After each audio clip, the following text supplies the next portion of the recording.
ધારાસભ્ય પદ જવાની વાત કરો છો, એને ગુજરાત બહાર મોકલવાનું કાવતરું ચાલે છે।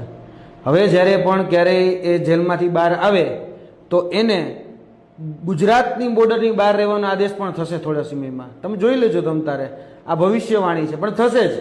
કેમ કે જે રીતે અત્યારે ઉમરગામથી અંબાજી સુધીનો આદિવાસી સમાજ જે આજે ચેતરભાઈ વસાવાના સમર્થનમાં ભેગો થયો છે, એ જોઈ અને ભારતીય જનતા પાર્ટીના પેટમાં તેલ રેડાણું છે। અને ક્યાંક કહેવાય ને, આપણે કાઠિયાવાડીમાં બોલતા કે દુખે પેટમાં ફૂટે માથું, આ એના જેવું છે।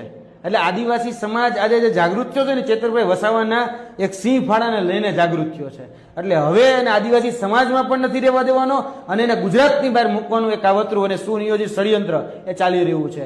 બીજી કર્મચારીને મારવાનો જે વાત કરવામાં આવે છે અને એવું કહેવામાં આવે છે કથિત રીતે કે ફાયરિંગ કરવામાં આવ્યું, તો ફાયરિંગ કરવામાં આવ્યું હોય તો ભાઈ ક્યાં છે ભાઈ ગન, ક્યાં છે ભાઈ કારતૂસ, ક્યાં છે ભાઈ ગન પાવડર? કશુંક તો કંઈક મળવું છે, ખોખું મળવું જોઈએ ને, એ કશું જ મળતું નથી। અને છતાંય આર્મ્સ એક્ટની જે 25(1) કલમ છે એ લગાડી દેવામાં આવે છે।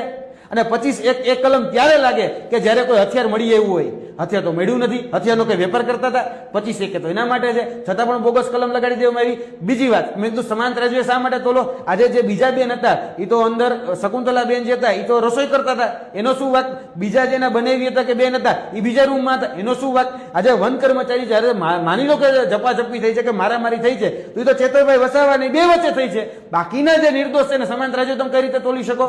આજે હમણાં જ એક દિવસ પહેલા જ આપણે જયારે ચર્ચા કરી, એક દિવસ પહેલા જ હજુ તો 17 દિવસનું જે બાળક હતું ને જેલમાંથી મુક્ત કરવામાં આવ્યું છે। એટલે આ બધા જ લોકોને તમે કઈ રીતે જેલમાં પહેલા તો નાખી શકો એ જ પ્રશ્ન છે। તમે બધાને કઈ સમાન રાજ્યો નથી તોલી શકતા ને, બધાને સમાન રાજ્યો તોલો, બધાના પોતપોતાનો રોલ હોય ભાઈ। કેમેરામેનનો રોલ છે, સ્ટ્રિંગરનો રોલ છે, ઇન્ટરવ્યુ લેનારનો રોલ છે, પાછળ વીજ કર્મચારીઓ કામ કરે છે એનો રોલ અલગ છે, બાજુમાં દાદા ઇન્ટરવ્યુ લેતો એનો અલગ રોલ છે, તો બધાને તમે એમ કીધું એના ઘરે હતા એટલે નાખી દેવાના, આ ક્યાંનો ન્યાય? એટલે આ વસ્તુ ખોટી છે, આમાં ક્યાંક ને ક્યાંક કાચું કપાણું છે, સરકારના ઈશારે થયું છે, એ બહુ